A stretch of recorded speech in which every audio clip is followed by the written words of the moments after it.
helping to provide communications for the No Business 100 2023 race through the Big South Fork Recreation Area. That's what's coming up next on LCARA HAMRadio.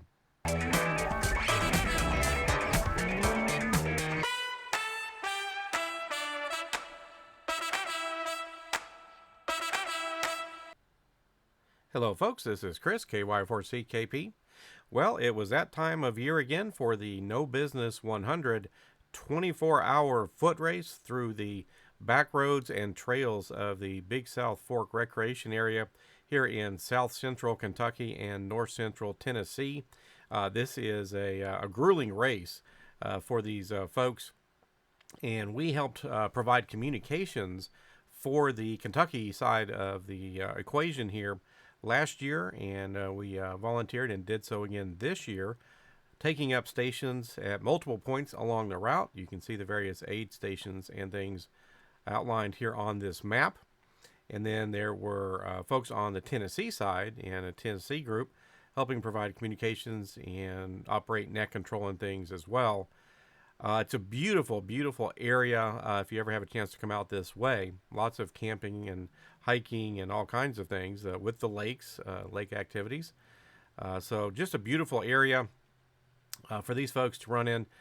Usually it's beginning to get a little bit cooler. We can see some color on the trees here, looking out over the valley with the mist down there in the valley.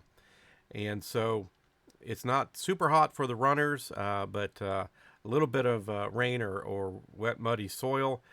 So again, I'm sure it's quite the challenging race, but it was fun to work this event again. It's always fun for our group to work these events, to get out in the field, get our equipment out there. We had our emergency communications trailer set up at Blue Heron Campground, and I was set up at the Ledbetter Trailhead, one of the hiking trailheads, and we had folks at a couple of other spots.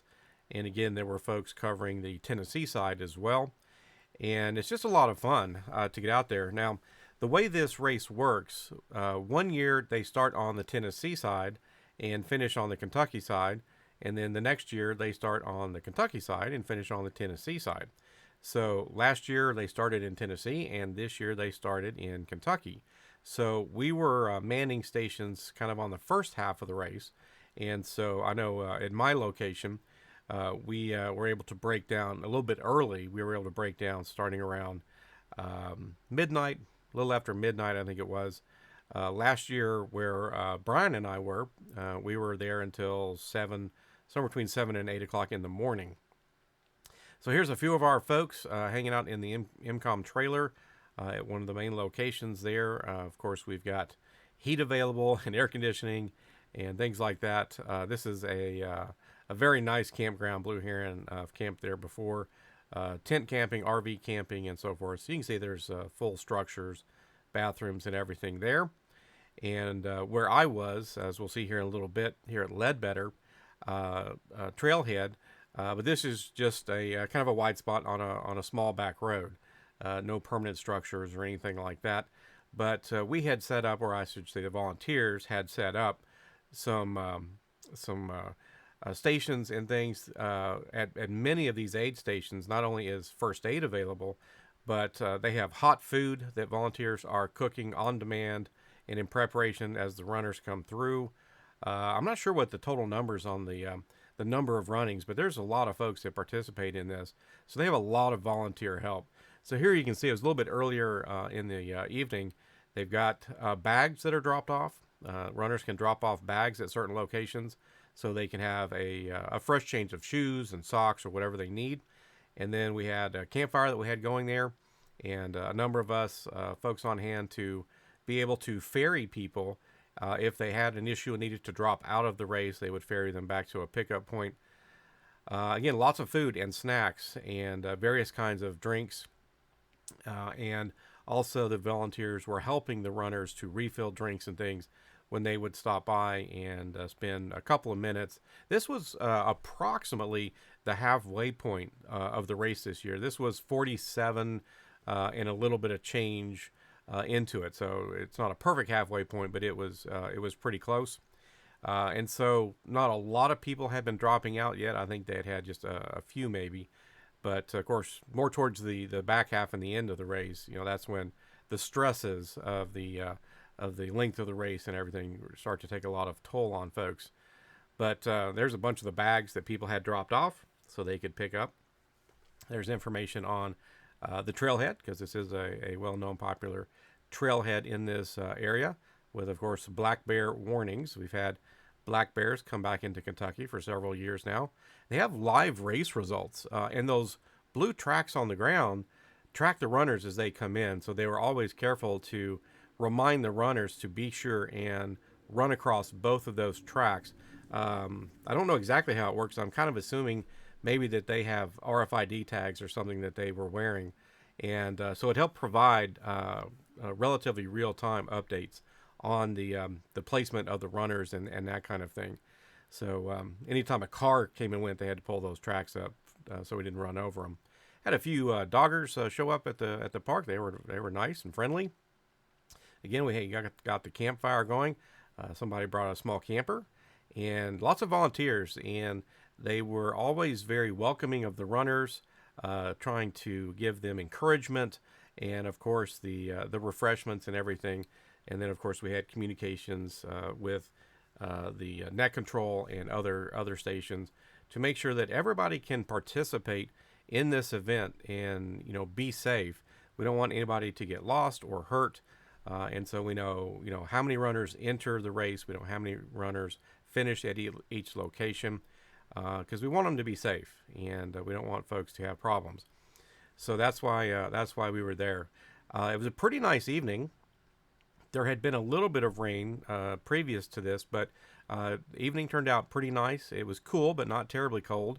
And again, we had, as you can see, a pretty nice fire that we kept going throughout the evening. And they had the hot food and drinks for folks that that wanted or needed something. And again, there's many stations like this all along the route, providing food and drinks. Typically, again, hot food and drinks and things for the runners. It's a big event, and it seems to be pretty well organized and funded. And but it's out here in the hills, in south central Kentucky and Tennessee, and there's very little, if any, cell service, and sometimes what little there is pretty spotty and kind of in and out. So again, things like amateur radio communications is about the only way to make sure that we are going to consistently have communications between the different locations in the central net control areas in case emergency services are needed, and just to help make sure we're keeping track of runners and anybody that again may develop an injury or something and need to drop out and get a pickup or anything like that. So it was fun to participate this year. This was a different location from last year, but it's always cool to see some new locations.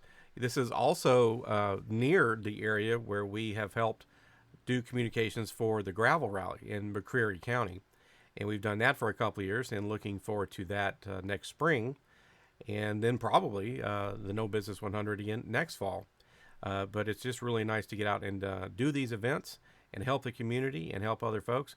And again, we get our equipment out and we get in the field and enjoy our hobby, but also kind of practice what it might be like if there were, foul weather of some kind and we needed to be called out to help provide communications during, any sort of, like say, weather event, earthquakes and tornadoes and hurricanes and those things that happen around the country. So here's a runner coming in after full dark. They all have their headlamps on and sometimes a waist lamp to help illuminate the trail itself. Just coming in. Again, there's 8 folks there to help refill their bottles and give them food. And we had chairs so they could sit down for a little bit. If they had a bag, they could get their bag. And again, sometimes it was changing into fresh shoes and socks and whatever it was going to be. So it's just a kind of a cool event to help out with these kinds of things. You see some really pretty territory. This is out in some really beautiful terrain, and again, helping out with these folks. So again, it was really fun to do this and help out again this year. And many of our club members enjoy these events and helping out and getting our equipment in the field and being able to play around with it in conditions other than just right at your normal shack at your house or whatever. And that's fun too. It's fun to play at the house, but it's kind of cool to get out here, in the wild, so to speak. Well, that's going to wrap this one up, folks. Another successful race and deployment for our team. And we look forward to working future events as well. This is Chris, KY4CKP for Lake Cumberland Amateur Radio Association. We will see you folks in the next video. 73.